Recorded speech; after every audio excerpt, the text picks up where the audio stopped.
Welcome back to my YouTube family. तर मी भारती तुम्हा सर्वांचं स्वागत करते आपल्या भारती नर्सिंग क्लास यूट्यूब चॅनलमध्ये. तर आजच्या व्हिडिओमध्ये आज आपण पाहणार आहे संसर्गजन्य आजार याच्यावर 15 मार्क्ससाठी मोस्ट इम्पॉर्टंट MCQ. ठीक आहे. तर हे MCQ कम्युनिटी हेल्थ नर्सिंगचे आहेत. ठीक आहे. तर कम्युनिटी हेल्थ नर्सिंग हा ANM ला सुद्धा आहे आणि JNM ला सुद्धा आहे.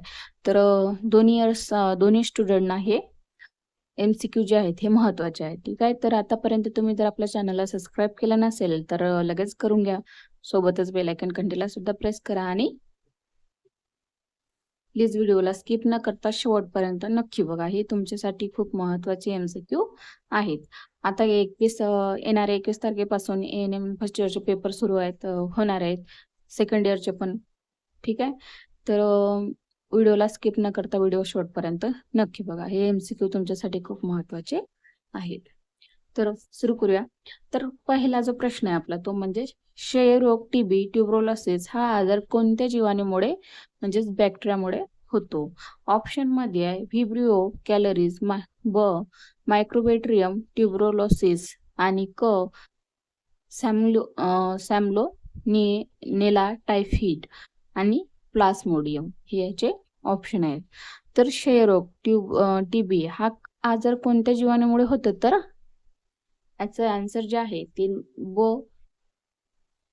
मायक्रोबॅक्टेरियम ट्युबरोलोसिस.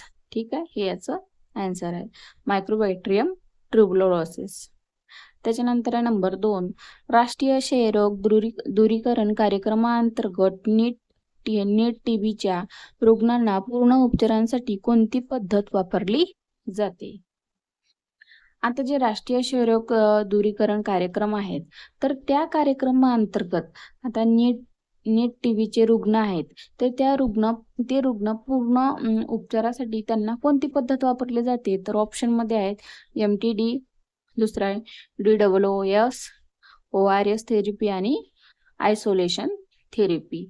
तर अशा रुग्णांना कोणती थेरपी वापरली जाते? तर DOOS म्हणजे directly observation treatment short course हा याचा फुल फॉर्म आहे.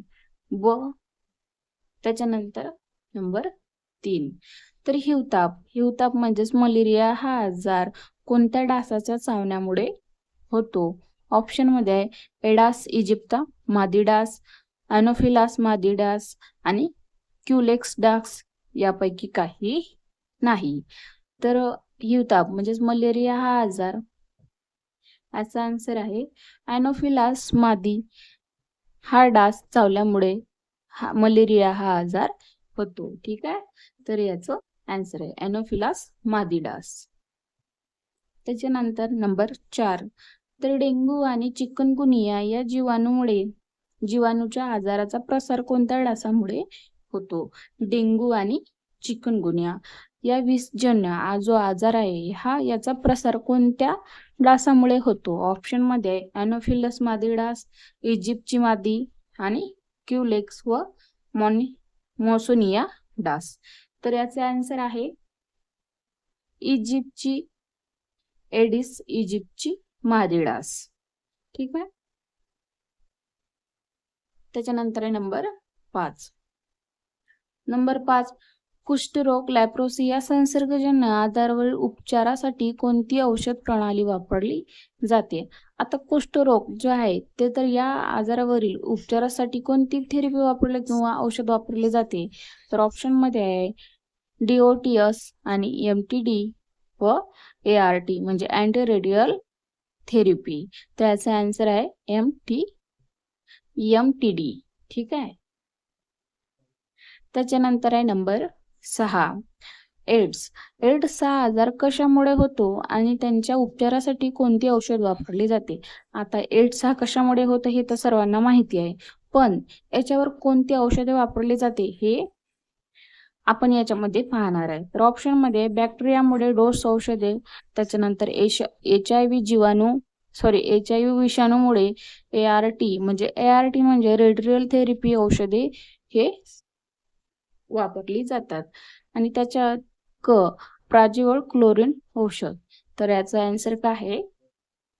HIV विषामुळे विषामुळे होणारे HIV म्हणजेच एड्स. तर याचा पूर्ण फुल फॉर्म आहे ART, रेटिनल थेरपी. जे औषध आहे ते एड्सवर वापरले जाते. त्याच्यानंतर आहे नंबर 7, दूषित अन्न आणि पाण्याच्या सेवनामुळे खालीलपैकी कोणता आजार पसरतो? तर दूषित पाणी आणि दूषित अन्न जर त्याचं जर सेवन केल्यास कोणता आजार पसरतो हे इथे या ठिकाणी विचारलेलं आहे. तर ऑप्शन मध्ये आहे हिवताप, विषमज्वर आणि क्षयरोग. तर याचा आन्सर जे आहे ब, विषमज्वर म्हणजे टायफॉइड आणि पटकी कॉलेरिया हे असं आन्सर आहे. तर हे दूषित अन्नामुळे किंवा दूषित पाण्यामुळे ते होणारे आजार आहेत. त्याच्यानंतर आहे नंबर 8, रेबीज हा जीवघेणा आजार कोणत्या प्राण्यामुळे किंवा कोणाच्या चावण्यामुळे त्याला काय म्हणतात? आता रेबीज जो आजार आहे हा जीवघेणा आजार आहे. तर तो कोणत्या प्राण्यामुळे होतो किंवा असा कोणता प्राणी आहे की ते चावल्यामुळे त्याला काय म्हणतात? ठीक आहे. तर हा एक रेबीज जो आहे आजार आहे हा पिसाळलेल्या कुत्रा चावल्यामुळे होतो हे तर सर्वांना माहिती आहे. पण काय तर याला चावल्यावर त्याला काय म्हणतात हे या ठिकाणी विचारलेले आहे. तर याचं ऑप्शन जे आहे ते म्हणजे उंदीर चावल्यामुळे, माशी चावल्यामुळे आणि पिसाळलेला कुत्रा चावल्यामुळे यापैकी नाही असे याचे आन्सर आहेत. तर याचं जे आन्सर आहे ते म्हणजेच पिसाळलेला कुत्रा चावल्यामुळे किंवा संसर्गित प्राण्यांची भीती वाटणे यामुळे सुद्धा रेबीज असा होऊ शकतो. तर हे झाले आपले most important IMP question community health nursing ANM किंवा JNM फर्स्ट इयरचे. तर काय ANM किंवा JNM फर्स्ट इयरचे का तर कम्युनिटी हेल्थ नर्सिंग जे आहे त्याचा सिलेबस एकच असतो. त्याच्यामुळे थोडक्यात सांगायचे तर पूर्ण 50% हे जे MCQ आहे ते सेम सारखे असतात. त्याच्यामुळे दोन्ही स्टुडंटनी हा जो व्हिडिओ आहे आपला संसर्गजन्य आजार आणि प्रतिबंधक याच्यावरचे पूर्ण MCQ आहे ते पूर्ण व्हिडिओला तुम्ही डाउनलोड सुद्धा करू शकता किंवा याचं नोट्स काढून पाठांतर तरी करू शकता. तर ठीक आहे, थँक्यू. भेटूया नेक्स्ट व्हिडिओमध्ये. तोपर्यंत बाय.